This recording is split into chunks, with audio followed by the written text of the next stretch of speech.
তরুণ যুবকেরা, হে আমার মুরব্বিয়ানেরা, কথিত যারা নামধারী কিছু বেরিয়েছে তারা হাদিসের সবগুলো মানে না, কিছু মানে আর কিছু ছেড়ে দেয়। ওরা আসলে হাদিস নয়, ওরা আসলে হদস। হে তরুণ যুবকেরা, ওরা এমন কিছু কথাবার্তা বলে সমাজের বুকে ফিতনা চালু করে দেয়। ফিতনা, অশান্তি। 17 বছর মাদ্রাসায় পড়েছে, তার কোনো দাম এরা দেয় না। 17 বছর পড়ার দাম দেয় না। এরা ফেসবুকের পণ্ডিত, যে মাদ্রাসায় কোনোদিন পড়েনি, কোরআন হাদিসের তার কি জ্ঞান থাকবে? আপনি ডাক্তার হয়েছেন, আপনি সার্জন নন, আপনি এমএস করেননি, মাস্টার অফ সার্জন, আপনি এমএস ডিগ্রি করেননি। আপনি কোথায় ফেসবুকে ইউটিউবে কিছু হয়তো অপারেশন করা দেখেছেন, তাই নিয়ে ছুরি চালাতে শুরু করে দিয়েছেন। পেশেন্ট বাঁচবে না মরবে? জোরে বলেন ভাই। আপনার এমএস ডিগ্রি নাই, আপনার ট্রেনিং নাই।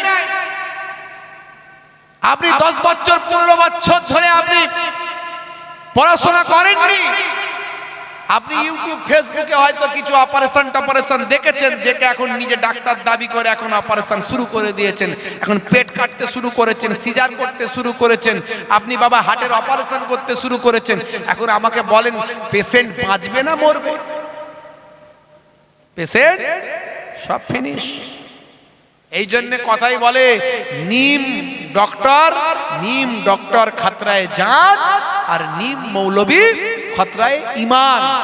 অর্থাৎ অল্প বিদ্যার যদি ডাক্তারের কাছে যান তাহলে বলা যায় না জান চলে যেতে পারে, আর অল্প বিদ্যার মৌলবীর কাছে যদি যান তাহলে ঈমান চলে যেতে পারে। বলবেন হুজুর এত ঝামেলা আমরা বুঝবো কি করে? যেমন করে আপনি চাষের ঝামেলা মেটাচ্ছেন, কারবারের ঝামেলা মেটাচ্ছেন, ব্যবসার ঝামেলা মেটাচ্ছেন, যেমন করে আপনি সব দুনিয়াদারির ঝামেলা মেটাচ্ছেন, ভালো উকিল পেয়ে আপনি ভালো করে আপনি ওকালতি ভাই আমার উকিলের কাছে গিয়ে আপনার জায়গা জমির ঝামেলা মেটাচ্ছেন, তেমন করে আপনাকে ভালো আলেমে হাক্কানির সোহবতে থেকে জীবনযাপন করতে হবে। এই অর্ডারটা কার? এই অর্ডারটা হলো আল্লাহ। অর্ডার কার? হে তরুণ যুবকেরা, আমার আল্লাহ কোরআন মাজিদে আবার জানিয়ে দিয়েছেন, ইয়া আইয়ুহাল্লাযীনা আমানুত্তাকুল্লাহা ওয়া কুনু মা'আস সাদিকিন। হে বিশ্বাসী বান্দারা, তোমরা আমি আল্লাহকে ভয় করো এবং সত্যবাদীদের সঙ্গী হয়ে যাও। জোরে হবে না? সত্যবাদী কারা? আলেমে হাক্কানি যারা, ওলিয়ে কামেল যারা। হে তরুণ যুবকেরা, আমার আল্লাহ আরো বলে দিয়েছেন কোরআন মাজিদের অর্ডার, ফাসআলু আহলায যিকরি ইন কুনতুম লা তা'লামুন। হে দুনিয়ার মানুষ শুনে রেখে দাও, যেটা তোমরা জানো না সেটা তোমরা জাননে ওয়ালাদের কাছে, আল্লাহর আলেমে হাক্কানি যারা জানে তাদেরকে আলেম বলা হয়।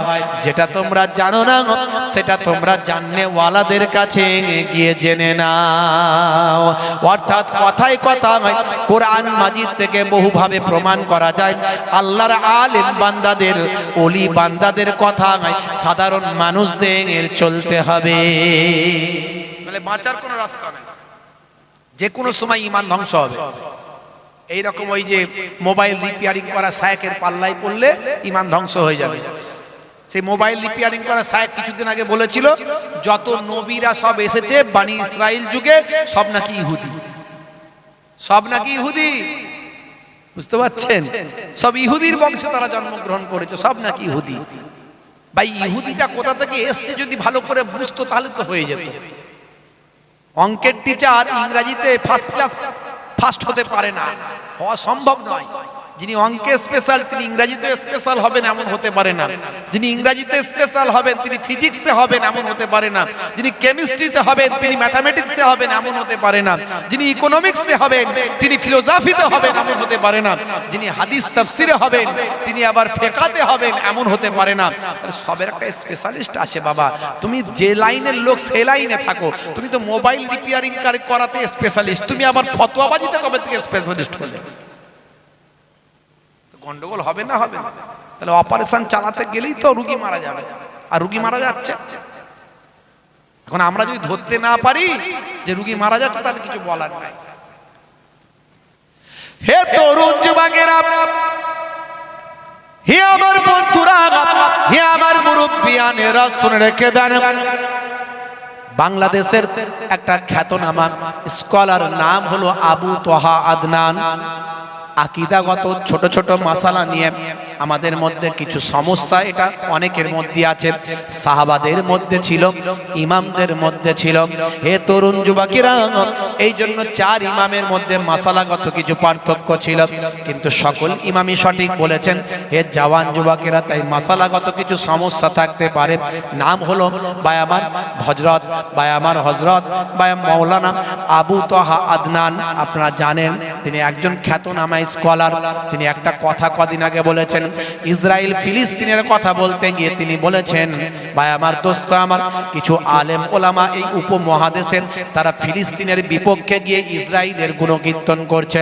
যে ইসরায়েলের ইহুদিরা, যে নেতাই এখন হাজার হাজার হাজার, এ পর্যন্ত কিছু কম বেশি এই 1 থেকে 1.5 মাস 2 মাসের মধ্যে প্রায় 21,000 নিরীহ নিরস্ত্র ফিলিস্তিনি মানুষদেরকে শহীদ করে দিয়েছে। আর কিছু এই ঘুমটাওয়ালা মৌলবী, তারা তাদের পক্ষে গিয়ে বলছেন ফিলিস্তিনিরা যেটা করেছে অন্যায় করেছে, হামাস যেটা করেছে অন্যায় করেছে, আর ইহুদিরা ঠিক কাজ করছে, তাদের আকীদা ভালো। হে তরুণ যুবকেরা, হামাস কেন আগে লড়াই করতে গেছে? তারা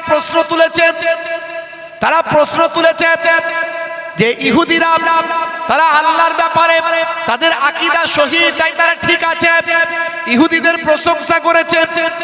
এমনকি তারা এই সমস্ত ডলারখোর মৌলবীগুলো বলেছে, জানেন ভাই আমার, যিনি বাইতুল মুকাদ্দাস জয় করেছিলেন, হে তরুণ যুবকেরা, হযরতে সালাউদ্দিন আইয়ুবী, যাই আমার, তিনি একজন বিখ্যাত সুলতান ছিলেন তৎকালীন যুগে। ভাই আমার, পৃথিবী বিখ্যাত একজন নামি দামি মানুষ ছিলেন, একজন মুসলমানদের ভাই আমার একটা বিরাট বড় দৃষ্টান্ত ছিলেন। নাম হলো হযরতে সালাউদ্দিন আইয়ুবী, যিনি কুফফারদের কাছ থেকে বাইতুল মুকাদ্দাস মুসলমানদের মসজিদটা ফিরিয়ে আনতে সক্ষম হয়েছিলেন। এই সমস্ত মানুষগুলো, এই সমস্ত মৌলবীগুলো, তারা সালাউদ্দিন আইয়ুবীর ভাই আমার আকীদা মানহাজ নিয়ে প্রশ্ন তুলেছেন। এই কথার পরিপ্রেক্ষিতে ভাই আমার স্কলার আবু তোহা আদনান বলেছিলেন, তোমার আকীদা, তোমার মানহাজ যদি ফিলিস্তিনের বিপক্ষে গিয়ে দাঁড়ায়, ইসরায়েলের পক্ষে গিয়ে দাঁড়ায়, ফিলিস্তিনের নিরীহ নিরস্ত্র মানুষগুলোকে শহীদ করে দিচ্ছে, সেই অসহায় মানুষগুলোর পক্ষে গিয়ে যদি না দাঁড়ায়, মুসলমানদের পক্ষে যদি তোমার আকীদা, তোমার মানহাজ যদি না থাকে, ইহুদিদের পক্ষে গিয়ে যদি তোমার মানহাজ, তোমার আকীদা থাকে, ওই রকম মানহাজ আকীদার প্রতি আমি থুতু নিক্ষেপ করি।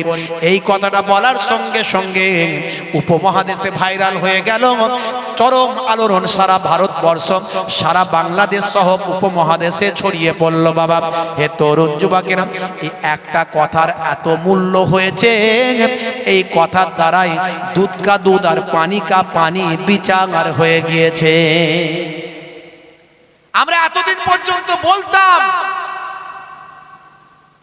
যে আমেরিকা যুক্তরাষ্ট্র এবং ইসরায়েলের টাকা খেয়ে সেই দেশে মাটির তলায় মাদ্রাসায় পড়াশোনা করে ইহুদিদের এজেন্ট, ভাইয়াবান নাসারাদের এজেন্টরা সেখানে দাড়ি টুপি জুব্বাওয়ালা হয়ে কোরআন হাদিসের উপর জ্ঞান অর্জন করে তারা সারা পৃথিবীর বিভিন্ন জায়গায় পৌঁছে গিয়ে মুসলমানদের ভাইয়ামার মাঝখানে থেকে ইমাম, মুয়াজ্জিন, স্কলার, বক্তার দায়িত্ব পালন করে মুসলমানদের মধ্যে 1000 বছরের আকীদাকে নষ্ট করে তাদের মাঝখানে মাসালাগত পার্থক্য ঢুকিয়ে মুসলমানদের মধ্যে ফাটল ধরিয়ে তো বিভিন্ন দলে বিভক্ত করছে। এই কথাটা আমরা অনেক আগে থেকে বলে আসতাম। ইভেন সালাউদ্দিন আইয়ুবী রাহমাতুল্লাহ আলাইহি বাইতুল মুকাদ্দাস জয় করার পরে তিনি খুশি হতে পারেননি। সবাই আনন্দ করেছে যে আমাদের মসজিদ আমরা ফেরাতে পেরেছি, আমাদের মসজিদ আমরা ঘোরাতে পেরেছি, কিন্তু সালাউদ্দিন আইয়ুবী হুজুর তিনি কিন্তু খুশি হতে পারেননি। তিনি বলেছিলেন, সরষের ভিতরে ভূত, আমাদের ভিতরেই আমাদের শত্রু আছে, এগুলোকে খুঁজে বের না করা পর্যন্ত আমি সালাউদ্দিন আইয়ুবী খুশি হব না। তিনি তার গোয়েন্দা দপ্তর দপ্তরকে লাগিয়ে দিলেন। বিভিন্ন মসজিদে মসজিদে গোয়েন্দা দপ্তর চলে গেল, যাও মসজিদের ইমাম সাহেবদেরকে ভালো করে সার্চ করো, যারা বক্তা থেকে বক্তব্য দিচ্ছে এদের ভালো করে তদন্ত করো। এই রকম ভাবে তদন্ত করার পরে কয়েকশো এই দাড়িওয়ালা টুপিওয়ালা ভাই আমার নাসারা ইহুদিদের এজেন্টকে তারা পেয়েছিল, যাদের দায়িত্ব ছিল যে তাদের টাকা পয়সা খেয়ে ইহুদি নাসারাদের টাকা নিয়ে আমেরিকা ব্রিটেন আর ওই ইসরায়েলের টাকা নিয়ে তাদের দায়িত্ব ছিল যে মুসলমানদের মাঝখানে এই মাসালাগত হারাম হালাল নাজায়েজ বেদাত এই সব কথা বলে এদের মাঝখানে শুধু ঝগড়া মারপিট দাঙ্গা হাঙ্গামা লাগাবে। এই রকম খুঁজে খুঁজে কয়েকশো মানুষকে তিনি বের করে চরম শাস্তি দিয়েছিলেন। আমরা এটা বোঝানোর চেষ্টা করেছিলাম, কিন্তু আল্লাহর পক্ষ থেকে আজকে দুধ কা দুধ পানি কা পানি হয়ে গেছে। যেই বলেছেন যে আমি ওই রকম মানহাজ ওই রকম আকীদাকে থুতু দিই যে আকীদার দ্বারাই তুমি ফিলিস্তিনের পক্ষে না গিয়ে ইসরায়েলের পক্ষে থাকো, এই রকম আকীদার আমরা থুতু নিক্ষেপ করি। এই কথা বলার পরেই ভাই এটা তো কাউকে বলেনি, নাম করে কাউকে বলেছে, হানাফিদের বলেছে, শাফিঈদের বলেছে, মালিকিদের বলেছে, আহলে হাদিসদের বলেছে, সালাফিদের বলেছে, কাউকে বলেছে? তাহলে গায়ে লাগলো কার?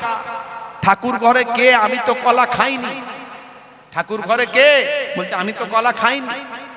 চোরের মন সব সময় পুলিশ পুলিশ, এই কথা ঠিক না ভুল? তাহলে গায়ে লাগলো কার?